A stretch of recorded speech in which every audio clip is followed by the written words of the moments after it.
Hi, this is Munson with Munson Music, and we're going to talk about how you can play a song called Back Together by McCartney. And it starts out with a G major chord. And when we play G major, first finger goes to A on the 2nd fret, second finger on the low E string on the 3rd fret, and third finger on the high E string on the 3rd fret.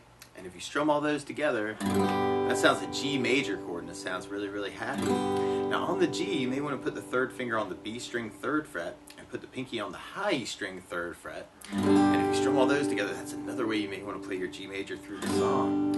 And then from the G, we're going to be going to an E minor chord. When we play E minor, first finger stays on the A string 2nd fret, second finger on the D string 2nd fret, and if you strum all those together, that sounds an E minor chord, and it sounds really sad. Now you may also want to think about putting the third finger on the B string on the 3rd fret, pinky on the high E string on the 3rd fret, and the E minor 7 chord, which could be a good way to kind of work that.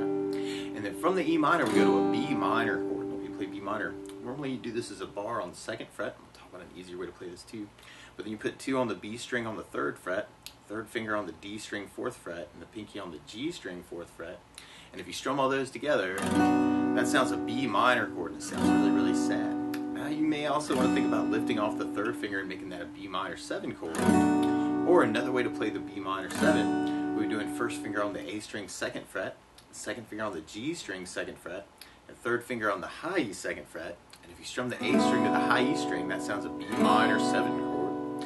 Or you may want to kind of dig on a drone voicing for this, where you can do first finger on the A 2nd, second finger on the G string 2nd, third finger on the B string 3rd, and the pinky on the high E string 3rd. And if you strum the A string to the high E string, that sounds a B minor 7 as kind of a drone voicing, kind of adding a G to that. And then from the B minor, we're going to be going to an A minor. We play A minor. First finger goes to the B on the 1st fret, second finger on the G string 2nd fret, third finger on the G string 2nd fret. If you strum all those together, that sounds an A minor chord, and it sounds really, really sad. Now on the A minor, you may want to think about lifting off the third finger and making that an A minor 7. Or you could take the pinky and add that in on the high E on the 3rd fret. Or another possibility would be something called an A7 sus, where you do the first finger on the D string 2nd, second finger on the G string 2nd, third finger on the B string 3rd, and the pinky on the high E string 3rd. And if you strum the A string to the high E string, that sounds an A7 sus, which sounds kind of slightly unresolved. And then from the A minor, we go back to our G major chord. Da, da, E minor. And then we do our B minor, but then we go to a C major chord when we play C major. We put first finger on the B string 1st fret, second finger on the G or D string 2nd fret, and third finger on the A string 3rd fret. And if you strum the A string to the high E string, that sounds a C major chord, and it sounds really, really happy. Now another possibility would be doing something called C major 7, where you do the first finger on the D, or C major 9, where you do first finger on the D string 2nd, second finger on the A string on the 3rd, third finger on the B string 3rd, and the pinky on the high E string 3rd. And if you strum the A string to the high E string, that sounds a C major 9, and it sounds really groovy and happy in a way. Now the rhythm through the tune, though, there's this cool little hit in the intro, actually, and through the tune, where you can kind of take the G and do kind of a down, down, down, down, and then go to E minor as kind of a down, down. And then you'll hear this cool little lick come in where you can take 3rd on the high E and do a hammer on the 5th fret, and then go back to 3rd fret on the high E. So I'm kind of playing the 3rd fret and letting my finger go down to the 5th fret to carry the sound to 5th, and then going back to 3. So 3, 5, 3. It's kind of that little lick. So you kind of G, E minor, and then 3, 5, 3, and then we go to B minor with a down, down, down, down, A minor, down, down, and then you might want to throw that lick in again. G, E minor, and then 3, 5, 3, B minor, C, 3, 5, 3. So that might be kind of a cool way to kind of work it through the tune. Or a lot of times to support my voice, I like using something called a strum pattern. And one of my favorite strum patterns for a 4/4 like this is down, down, up, up, down, up. So to the G and just tried that a lot, you'd have down, down, up, up, down, up, down, down, up, up, down, up, down, down, up, up, down, up. So we tried that through our verse chorus progression. We'd have the G, down, up, down, up, E minor, down, up, down, up, E minor, down, up, down, up, A minor, down, up, down, up, G, down, up, down, up, E minor, down, up, down, up, E minor, down, up, down,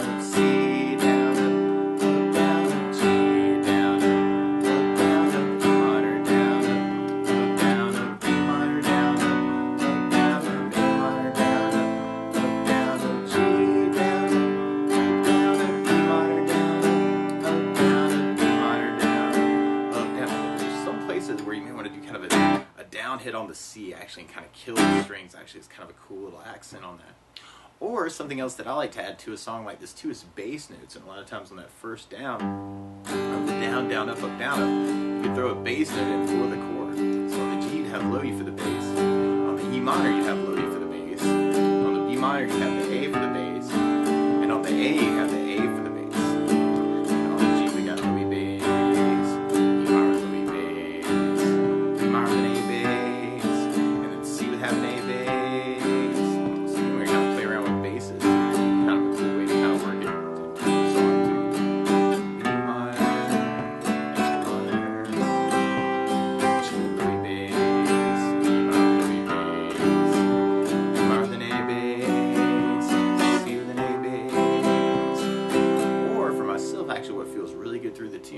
It's something called a 16th note strum pattern. And what I mean by that is if you're tapping your foot to the beat, right now we're kind of dividing that beat into two parts with our down, down, up, down, up. So 1, 2, 1, 2, and that's called an 8th note. What a 16th note is where we divide that into 4 parts. So 1, 2, 3, 4, 1, 2, 3, 4. And one of my favorite 16th note strum patterns is long down, down, down, up, down, down, up, down, up. And what I mean by that is if you take the G and do it down for 4, 1, 2, 3, 4, 1, 2, that's what you're doing on the first beat. Then on the second beat, you're doing a down on 1, down on 3, up on 4. So going 1, 2, 3, 4, down, down, up, down, down, up, down, down, up. Then on the third beat, you're doing an up on 2, down on 3. So going 1, 2, 3, 4, 1, up, down, 1, up, down, 1, up, down. And then on the last beat, you're going down, up, right along with the 1, 2, 3, 4. So down, up, down, down, up, down, up, down, up, down. So all together.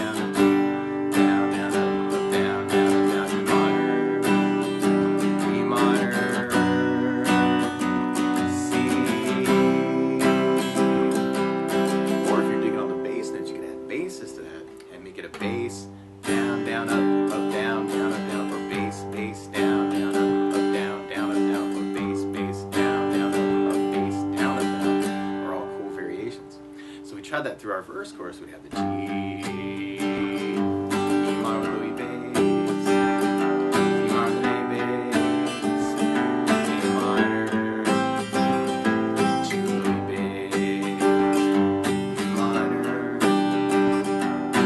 then A bass, C, then A bass. So we want to kind of play around with that too. Or if you know other licks around these chords too, it can be kind of cool to kind of throw those in. Or to take all these ideas that we're kind of talking about and kind of mix it up and find a way that works for you. So feel free to kind of take this lesson and kind of embellish it in any way you want to. So you might want to kind of try other strum patterns or other licks that you know too.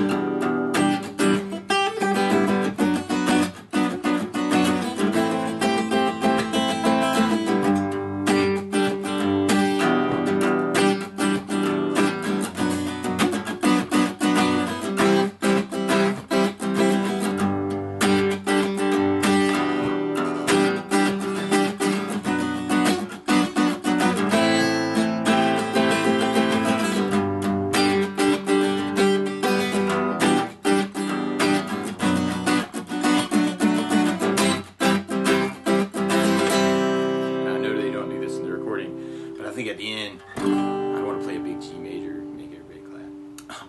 But that's the basics of how you get strummed through Back Together by Jesse McCartney. So good luck!